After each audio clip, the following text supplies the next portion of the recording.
What's up, guys? So, budget night vision.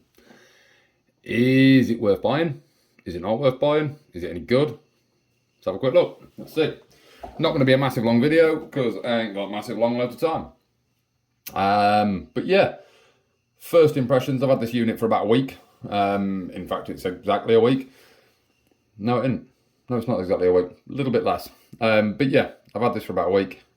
Been messing about with it. And so far, I've got to be honest, I'm very impressed with the functionality of it. The recording functions of it are absolutely excellent. The range of it at night time, excellent. The head strap that comes with it is absolutely spot on. It's not a heavy unit, although it might look quite heavy. It's actually quite light. Accessories it comes with the 32GB memory card in it. Comes with a neck, like a neoprene neck holster, neck sling. Warranty card, instruction manual, charging cable, no plug, just the cable. But if you're anything like me, you've probably got about 20 million different USB plug sockets, or you can plug it into a laptop or, you know, any of the above. So all of this is provided with the unit. All comes in the one box. You get a nice carry box for it as well, like a hardline carry box for it. And the head strap. Let's move all that to the side for a minute so that we can have a better look at the unit itself. Now, one of the main gripes that people have mentioned about these particular NIGHTFOX, it's the Swift 2 Pro, this one. So no different to the standard Swift, except this one can record, whereas the Swift 2 cannot. But a lot of people have mentioned that they're not too happy about is this. Once you've got this on your face, you cannot see anything else, which obviously from a static perspective is amazing. That's a rough look through the unit. Sorry about the reflection of the light. So I've got the green filter on. So that's your rough look through the unit. Then you can turn your lights on, get brighter.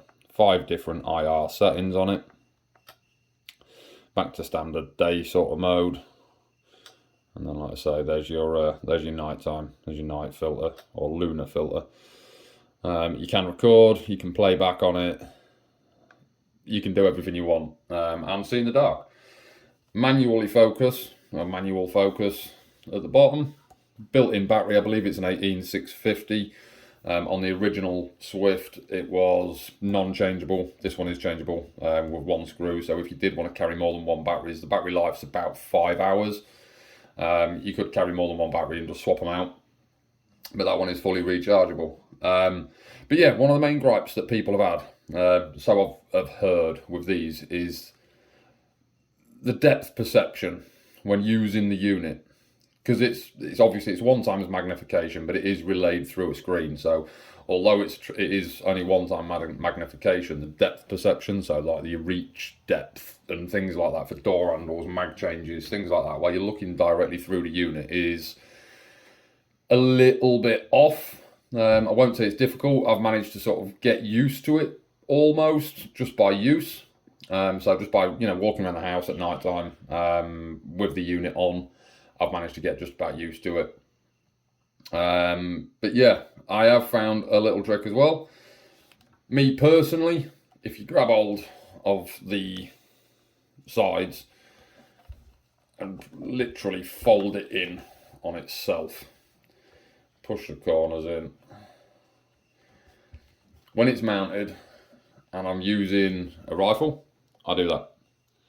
Fold it around on itself, stays there perfectly well, and then that frees up your vision, your peripheral vision, so you can see directly in front of you, and that does help a hell of a lot with the depth perception. So I'm gonna clip in a video of being outside with the unit, so it'll go quiet in a minute, the screen will go black. Then it will show you what I could see, both without the night vision and with the night vision, whilst standing outside the other night. I'm really happy with it. Video quality is brilliant on it. There is a small amount of lag, but that's to be expected with any unit. But yeah, have a little watch of the following clips and let me know what you think.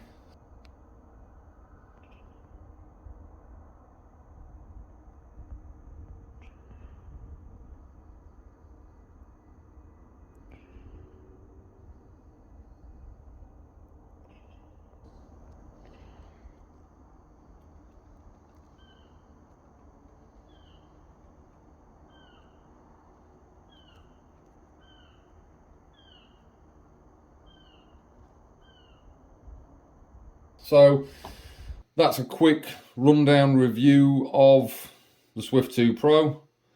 Dual IR emitters, 850nm and 940nm, single camera. Screen is, as you can see, pretty big. Let's just turn that light away a second so we can see inside the unit without reflection.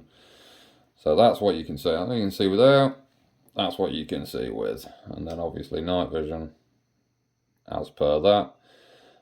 Varying different degrees of illumination, so that's IR5, and that will stretch quite far. I can't see as far as that does. You can swap the exposure, so you can increase the exposure, decrease the exposure. I have it on -1 because I like it slightly darker. And the backlight as well, once again, that's setting on number 5 at the moment, I believe. Yep, setting 5, so 4, 3, 2, 1, and that's it. So you can turn the backlight, you can adjust the backlight up and down as well.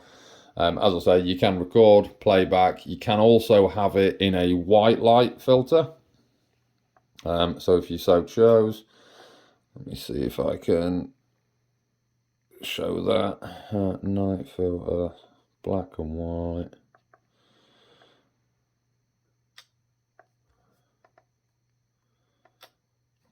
So, right, there's colour. That's the lunar sight without the green filter.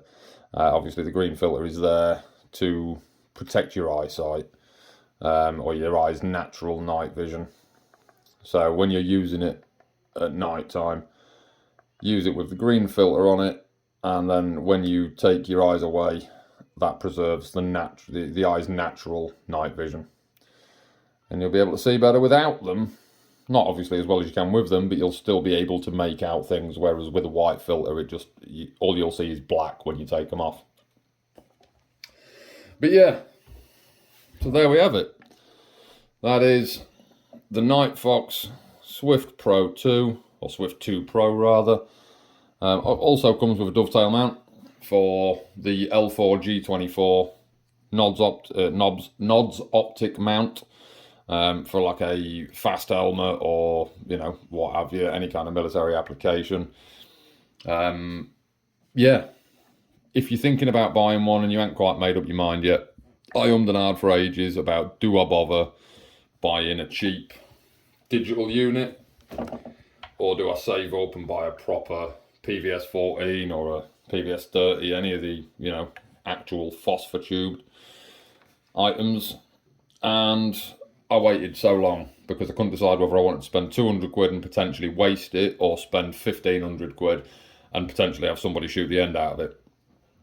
I decided to go for the cheaper one because of the worry of somebody shooting the end out of it. And so far, I'm so upset that I waited for so long, because it is an absolutely amazing unit.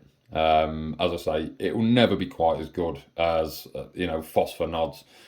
But then it's literally a tenth of the price. 2,000 quid for a new-ish PVS 14 with a decent tube in it, versus 200 quid for this brand new with 5 years warranty. For the application I'm using it for, this is absolutely perfect. I'll show you the video. I'll clip the videos in, as I said. You'll have already seen them by this point, of me being outside. You can't argue with the results, really. You can see perfectly well for an airsoft or a recreational outdoor unit. Absolutely perfect. So yeah, that's about as much as I've got to say on the NODS, really. Definitely worth the money, definitely worth buying. This particular unit is amazing.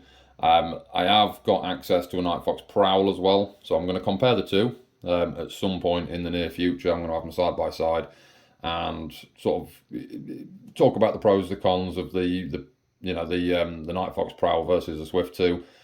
The Prowl being the monocular, so only covering the one eye, whereas this is covering both. And as I say, I've already mentioned one of the cons about this, which is the depth perception, but I have managed to find a quick workaround for that. If it really bothered me, I would just take the entire silicon shroud off. But yeah, other than that, thanks for watching. That's the NIGHTFOX Prowl. Catch you in the next one. It's not even the Prowl, it's the NIGHTFOX Swift. Dick. Ciao for now.